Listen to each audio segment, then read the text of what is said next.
really wants to be America's team right now? I mean, like, really? Come on. You want to be the city's team. You know what I'm saying? Oh, I love Chris so much.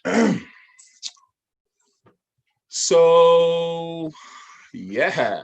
So, welcome to another episode of Home Bars Live. I'm your host, as always, Maurice Brooks, and I am checking out the lovely San Francisco, California.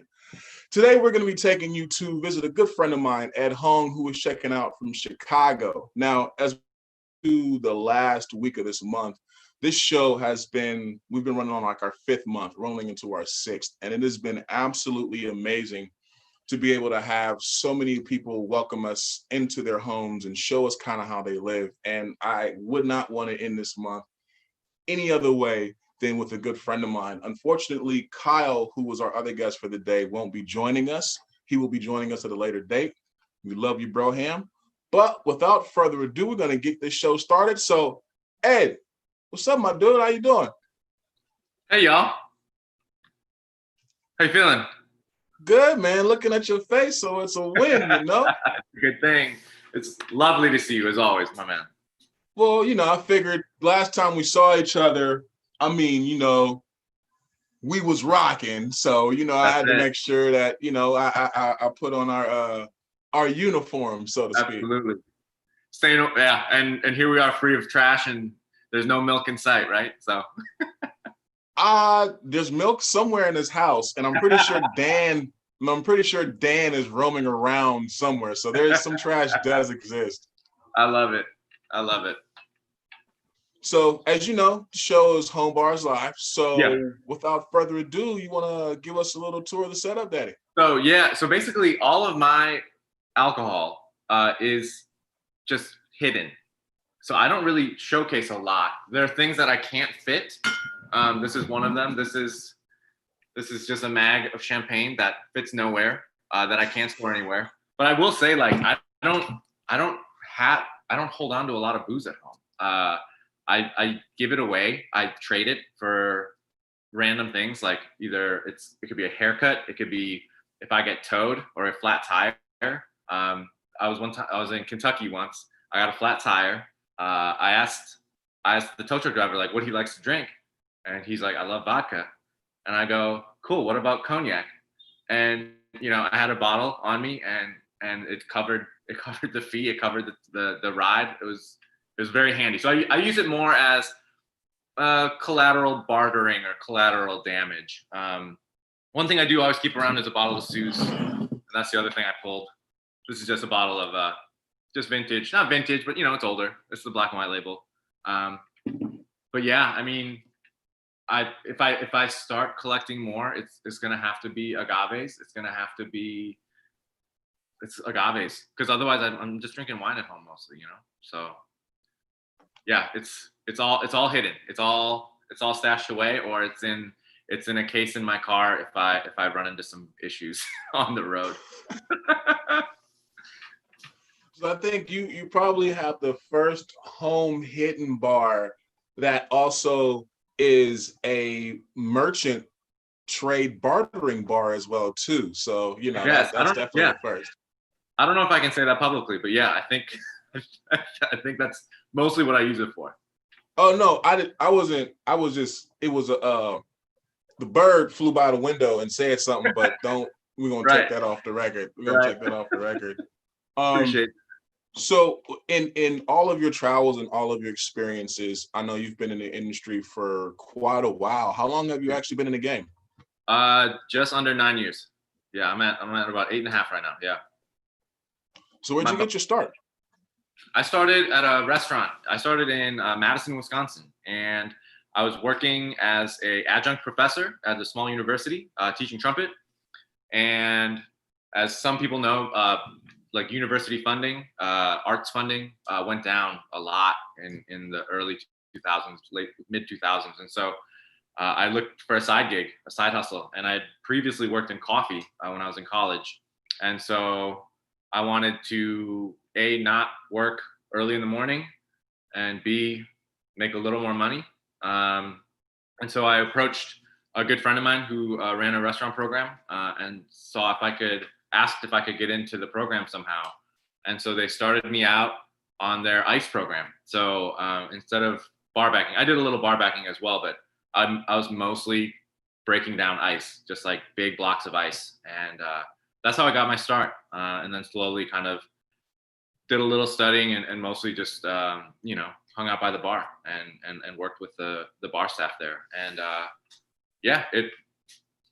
I don't regret one bit of it. It was weird working in a hot basement with really cold ice. My body had no idea what the fuck was going on. But yeah, I have no regrets on that start, and I think I'm very fortunate in kind of learning different aspects of an entire restaurant as well as something very specific to what's in a cup.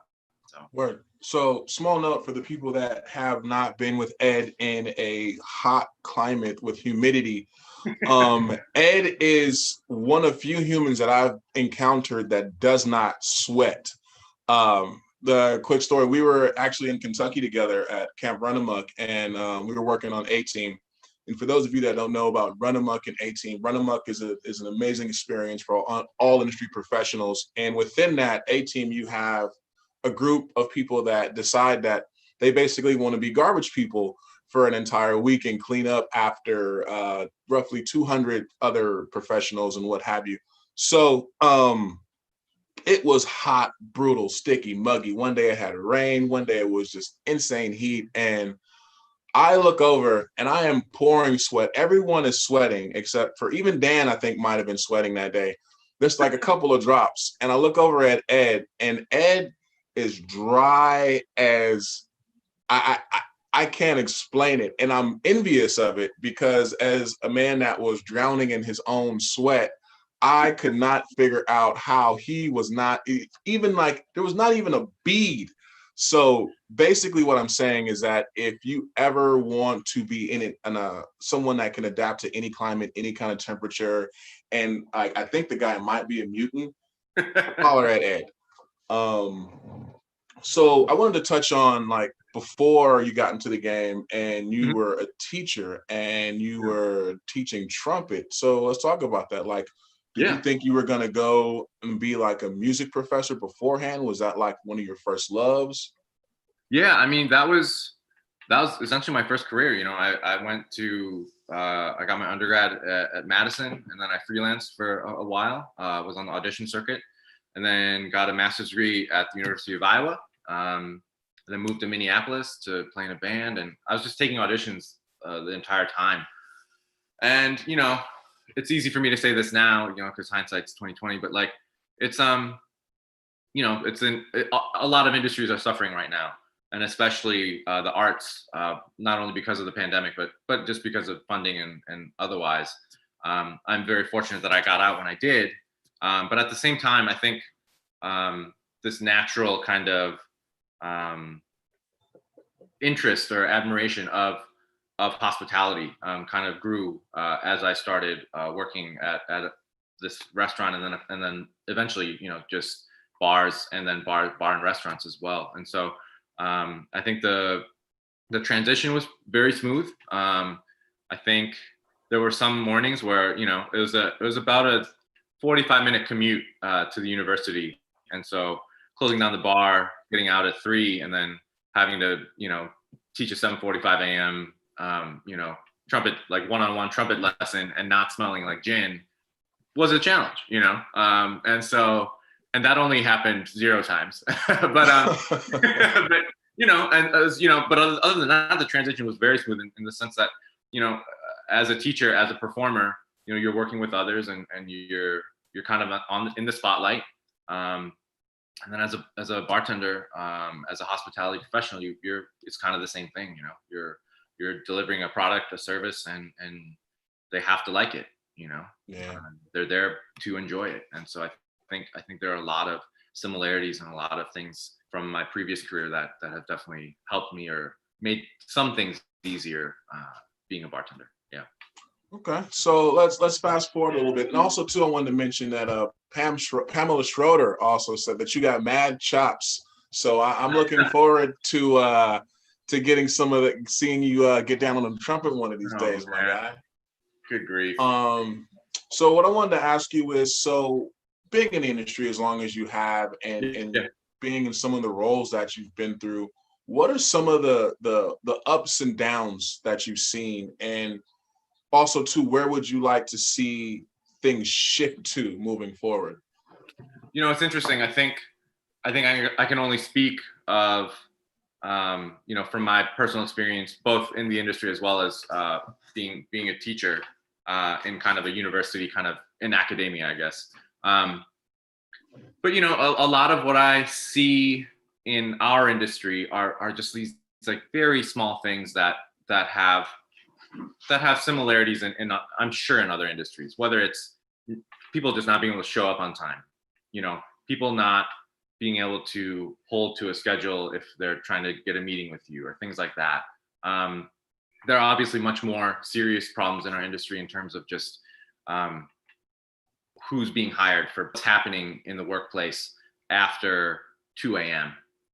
Whether it's inappropriate behavior among men and women, whether it's who knows what, right? And so I think there are a lot of things that can be addressed in a way where we just in the hopes that we want to promote our industry as a professional industry, as a professional craft field. And I think we have to do that by kind of tidying up both ends of what I'm talking about, both ends of just like personal responsibility of being punctual, as well as these other very serious issues in terms of, hiring people of all colors, having a bar staff, having a restaurant staff where someone walks in, they're like, oh, cool. They see me, Mm-hmm. And so I think we have a long way to go. But I think a lot of the people who are leaders in this industry have that same kind of mentality in mind. And I think I'm hopeful that, we can change that at least in some of these larger either venues or cities, and then hopefully, have that become the trend, Word. So I happen to know that you are a lover of music, and that you play nothing but straight bangers when you're rolling with the homies. So what are you listening to right now? What's like? Give me your top 5 songs that you at least listen to. You might have on repeat a little bit. What you dropping right now? Right now, it's been a mix. I just listened to the new ASAP Ferg. I don't know how I feel about it quite yet. I think some tracks are really good, but I think the ones that are really making the charts, I don't really love. I've been listening to on repeat this French. I'm just looking at my phone. This French like kind of electronic duo, Polo y Pan. I've just been listening nonstop. I don't know why. I do this thing where, as a musician, we were often just like tested to know everything about what sounds like nothing. So for an example, like let's say we're listening to this opera in Italian language, and they just play like 90 seconds of it, and we have to be able to name like what act, what scene, the composer, the year it's composed, the title of the opera, who's singing.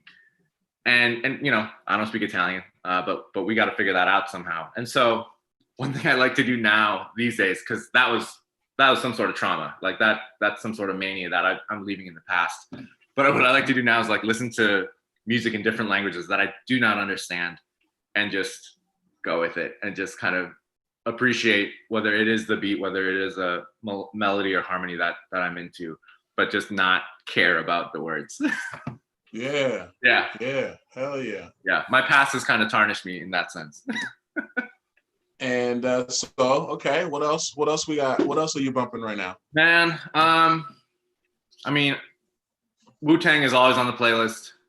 Oh, please. So you literally, Chris Dempsey is probably my producer in the back right now. Yeah. Is probably going to send a message in the next couple of seconds, and he's throwing up the W and screaming at the top of his lungs forever, because he is probably one of the biggest WuTang fans outside of you. I love. And then just old stuff, like Group Home, Rascast, just like these really old, just trying to like,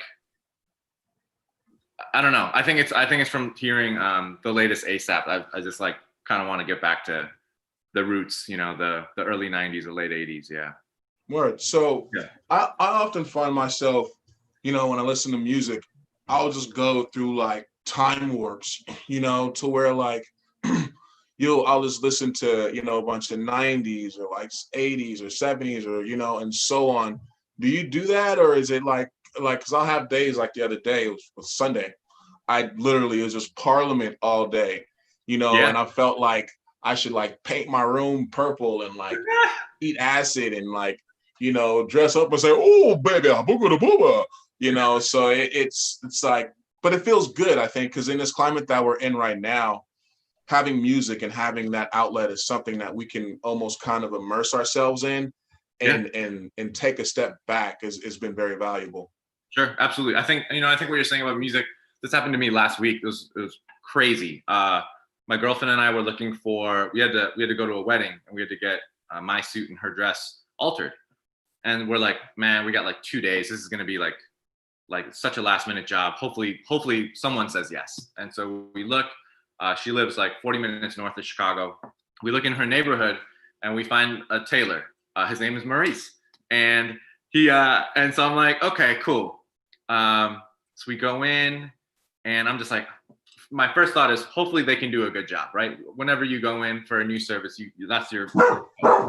And so then we go in, and I see all this memorabilia, and I'm like, wow. I was like, sir, that's you with Prince, and he goes, oh yeah, that's a photo of me and Prince. He goes, that's Prince's suit right over there, and like on a mannequin, he has Prince's suit just like wrapped in plastic, and I'm just like, and I was like Prince wore that suit. He's like, yeah, the sweat ring's still on it, and I'm just like, so now I'm thinking, I'm not worried about him doing a good job. I'm worried about if I can afford his work, because he's he's doing some major artists and superstars, and so then I'm leaving there and I'm like, well, we gotta listen to Prince. Like I should listen to Prince, and so I think just, I don't know, music is so important, it's so important. I listen to some of the craziest stuff to alleviate road rage when I'm in the car.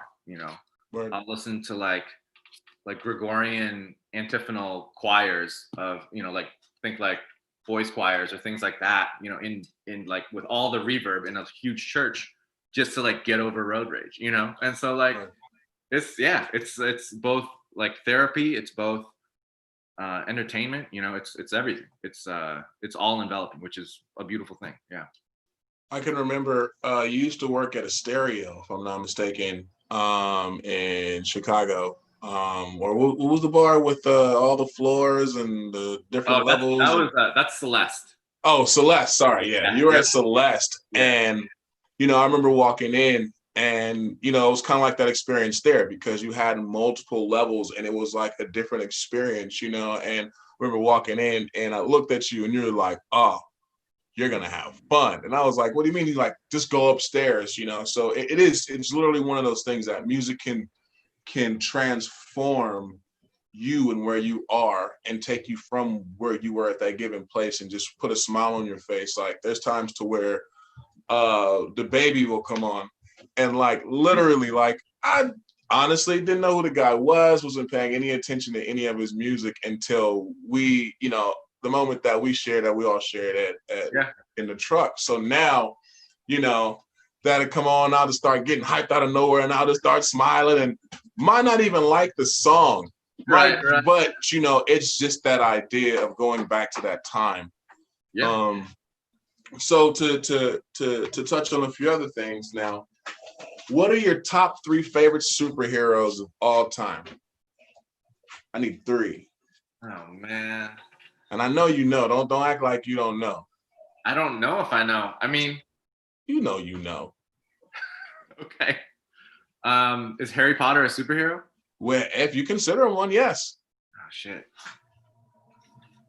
Okay, so pandemic, I spent watching all the Harry Potters and the Fast and Furious movies.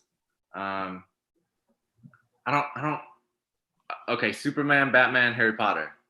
So one of the things that about these questions that I like is that to watch people think about it, because a superhero could literally be like your pops. It's literally whoever. It's not something that, and I think that's one of the things. I think that's one of the things that when people hear superhero and stuff like that, they immediately go to like comic books. And you know, I mean, I'm a big He-Man fan, you know. I mean, like he wouldn't be on my top 3, but that's someone I consider a superhero, and all he did was put on you know, a loincloth and swing a sword around. Had a cool tiger thing. The tiger was pretty cool though. He-Man. Yeah. That's a throwback, man. Yeah. Man, then I gotta say, it's probably my parents.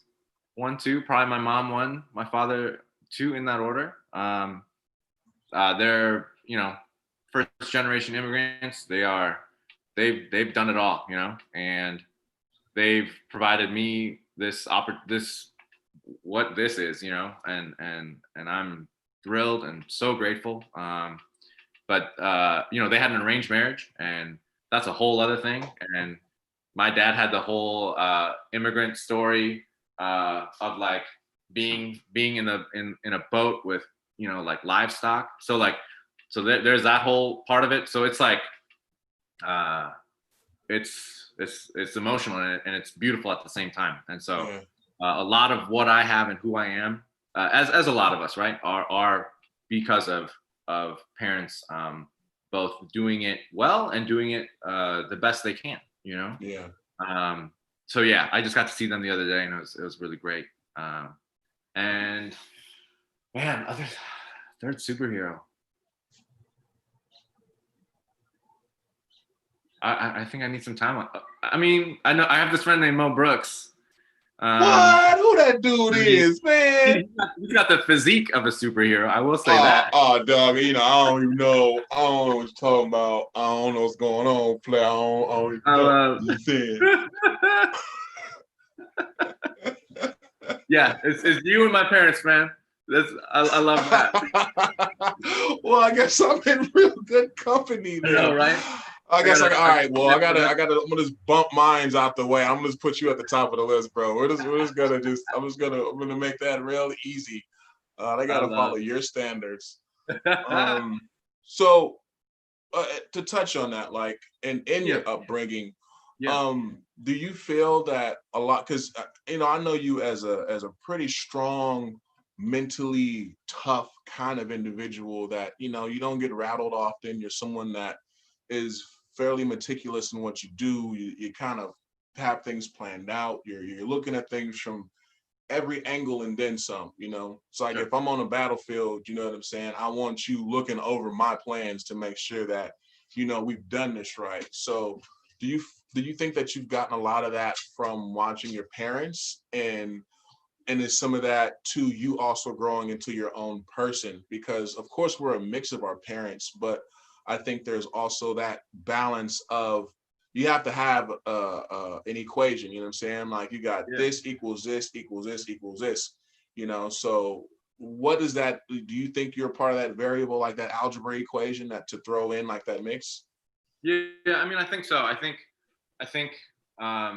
you know, when we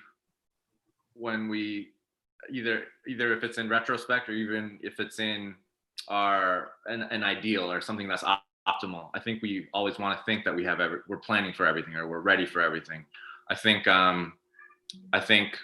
as you do it for years and years, I think you have to learn how to let some of that go too, you know. So a lot of who I have been for the past maybe 6-7 years has been the person to just be in the moment and be able to let it go. And I think what that's allowed is a little more flexibility, is a little more is to have that ability to execute in the moment, you know, without being fraught or being upset that it's not going as planned. But you're absolutely right. I mean, I've grown up in the way that, you know, if I do this now, then I can do this later, and then I can do that next, and it has to go that way, you know. And I think I think as I get a little older, I think I'm starting to understand to just figure it out, if it doesn't go as planned, and to accept that, and to be okay with it. I think, yeah. I can remember there was a point during the week when we had to move the Highland Park gigantic shipping crates off of it. So we're in Kentucky. Yeah, I want to kind of set the scene for everyone at home. We're in Kentucky, and it's 6 of us, and we're getting ready to pull off the back of a shipping, not a shipping truck, but like a mailing truck with no lift, roughly over 1,000 pounds worth of like equipment. There was no dolly, no nothing. We were basically kind of like pushing, shifting, lifting, pulling. And the best part is, so the brother opens up the truck and we all looked at it. And I remember looking back at you, and the look on your face was, this is after, I mean, everything else that we were doing over the course of the week, but it was hilarious. We eventually get this monstrosity of weight off with a lot of huffing, puffing, screaming, and grunting.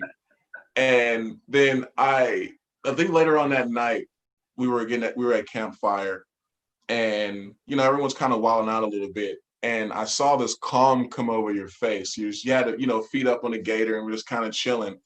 And this calm came over your face, and it was like, Pops was like, all right, we've had a crazy week. We've adjusted a lot, but here we are. So it was a lot of fun, man, to rock with you that week for sure. Absolutely, man. Those are moments you can't replace with anything else, It's true. It's like just achievement, it's achieving and achieving and achieving. And when we have to execute something for so many others at the same time, or things happening simultaneously, it's awesome. It seems impossible, but we figure it out, and we do it together. I think that's the biggest thing, I think we figure out what our strengths are as individuals and what our strengths are as a group. And I think, and we have to do it. That's the other thing. It has to be done. And so you figure out a way, and that's a beautiful thing. Yeah. I am hanging. We are running luggage. I am hanging off the side of the truck, and and I'm hanging on the little get in the truck thing, or whatever you want to call it, little handle. Yeah. And Ed is driving up the hill, and I am attached to the truck, and then I am no longer attached to the truck. And I can remember, as I see the truck moving forward and me no longer a part of it, I thought to myself, well, I'm dying in Kentucky today. But as having you as a roommate, as a friend for multiple years, even before this, and kind of also too getting a chance to see a lot of the cool things that you've done, let's talk a little bit about COVID and how that's affected the hustle and kind of how you've shifted. What are some of the things that you've kind of picked up? Have you picked up the trumpet a little bit more? Have you kind of what have you done since this has hit to kind of keep you sane, so to speak? I'm gonna just say no to the trumpet. That is something that I don't think I'll ever pick up again. It's tough, is it traumatizing for you? A little bit, I put it. I try to make it sound like something. I have this idea of what it should sound like, and it's like the muscle memory. A lot has been lost over the years. COVID has been. I've been very blessed and lucky. I've had the ability to pursue other things, or to take time for myself. It was a moment to rest and to kind of rehabilitate what I've been doing to both my body and my mind. From working, however many hours we work a week. I think it informed me that most people eat 3 meals a day, and that we can't do. I was able to really cultivate a good place with my girlfriend, and having so in terms of a relationship, we've been really able to grow rather quickly because we've had so much time together. So I think there are a lot of things that I've been able to kind of catch up on in terms of housekeeping, in my personal life. Yeah. I think even just like my home is in a better condition now, whereas before it was just someplace I like crash into late at night and then wake up and just realize I have to leave again, And so for me, I have been very lucky that, a lot of, one of the restaurants I currently work for, they actually, took very good care of us when we were closed. And I started to dabble in trying to learn programming in the idea that our industry wouldn't return. So I'm very lucky to have that access and the ability to do those things. But I'm back at work. I'm back 5 days a week. One of our restaurant group, they opened a restaurant like a month ago during the pandemic, which is ludicrous in my opinion, but people are showing up and we're staying afloat, and it's working out. And so it's been tough in terms of someone like myself. I can't really dictate the future anymore. But again, I think when I think about how we maintain the idea of maintenance and kind of self-help or self-preservation, I think we I hope a lot of us have been able to kind of focus on that and to really essentially get to know ourselves, because a lot of times who we are across the bar, or if we're serving a table, we're not really working on being ourselves. We have to be someone that they're gonna either be okay with or enjoy. Yeah. And the times we get to be ourselves, that to me is a blessing. But often it's usually just like, I'm only here when you need me to be here. Yeah. And so that doing that 8 hours a day or more is, that's mind blowing. And so I hope a lot of us have been able to sit in solitude, in silence, in front of a mirror and just like be ourselves, because I think that's really important. That's beautiful, and that's real. I think that we haven't had that opportunity, and most people don't realize how much of you go to work and you put on a face. Yeah. I mean, it's you have to. It doesn't matter if you are genuinely extremely nice person. There is still a certain face you wear when you're working, because it is a business, and there are certain ways that you must go about conducting yourself and handling things that, you probably wouldn't do that if you were at home or if you were out in the streets or you were on the clock. So it is something that is really draining. And I can tell you, as someone that, in January was almost 280 pounds, that, I'm down almost 40 something now. Nice. It has definitely been one of those mental things that it's like, oh, there's time to work on upstairs and your heart and your soul, and try to combine those things that hopefully, even though this is a trying and hard time for a lot of people, we can hopefully try to come out of this on the other end as best we possibly can, whatever that may look like or whatever it is. Yeah, absolutely. Without a question. Yeah, without question. It's so important. And I know a lot of us haven't had the ability. A lot of us need to get work and need to, we can't get a payment. We can't get unemployment. And so a lot of my colleagues, they've just been hustling and so I think you and I at least are very lucky, and I think it's great. I think for restaurants and brands who support people in this industry in that way is a magical thing. Yeah. So I got a couple more questions for you before we get out of here for the day. So one of them is, you're having a concert, and I need to know who is your opener, your mid, and your closer. Okay. And I'm going to double up with another question. And if you were able to be taught, oh no, that might be a little too easy for you. I gotta. What are your top 3 favorite composers of all time? Okay, I'm gonna start with the concert. So the opener is gonna be this gentleman named Christian Tetzlaff. He's a violinist. He's most famous or noted for his kind of his ability to play solo Bach, so Bach partitas and sonatas without any accompaniment. So it's not like with an orchestra or piano accompaniment. So I would open with that. I could give you the exact piece he would play in a bit.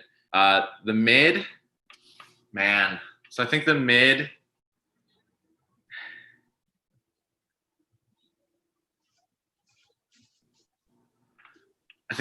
I was gonna say Lil Yachty, but I think the mid would be. Ladies and gentlemen, I have stumped Ed Hong. I think it'd be Gucci. I think it'd be Gucci, and then I would close with Danny Lay, just something kind of a soft landing, you know. Yeah. I think my 3 favorite composers. Man, these are tough. You should give me a script before these things next time, man. 3 favorite composers: Gustav Mahler. He was a German Austrian composer of the later Romantic period. Really just known for just really emotion-filled music, whether it's trauma, whether it's he had just had a very difficult personal life as well as a relationship. So Gustav Mahler. Man, and then I would say, good grief, I would say Beethoven. Again, just someone who had just a crazy life. And then Dmitri Shostakovich, Russian composer. Again, all 3 individuals just had these crazy personal lives. You know, Beethoven with just being an outcast, and then Shostakovich being ostracized from Russia and during the World War, and just having to deal with so much. And you can just hear it in the music. You know, you can just hear in all 3 composers. You can just hear, you know, anguish and hate and rage and love and beauty. And I think you know, we as humans are able to perceive all these things more when we've perceived, you know, the complete opposite, right? And so I think the way they perceive love, the way they perceive whether it's like the most beautiful sonority, they can execute that on paper and with an orchestra or whatever medium, because they have also had to, you know, try to portray the other thing, you know. And so I think those 3 really stick out because of that ability. Yeah.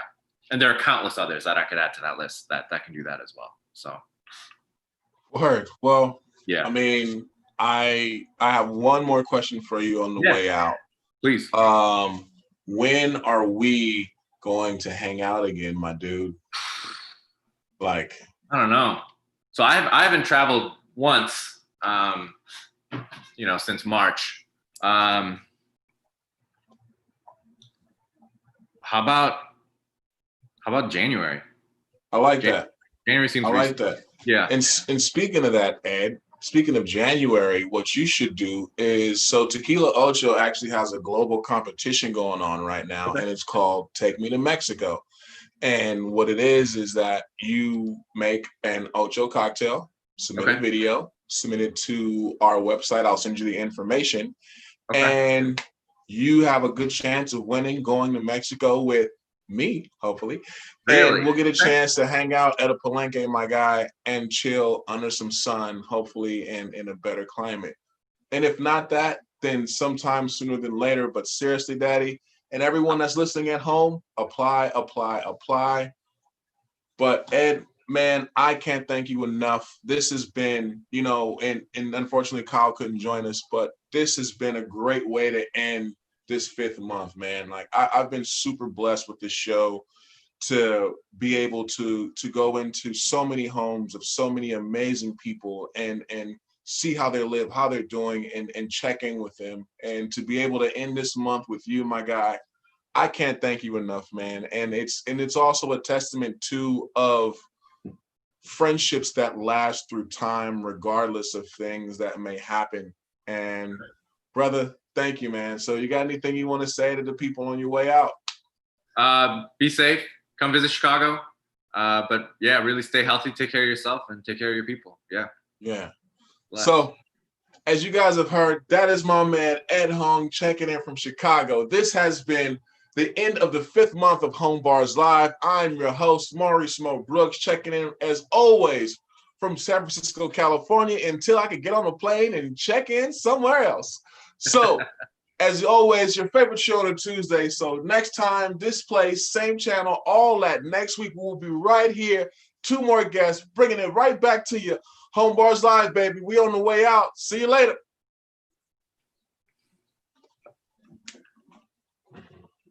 So, love you, man. man.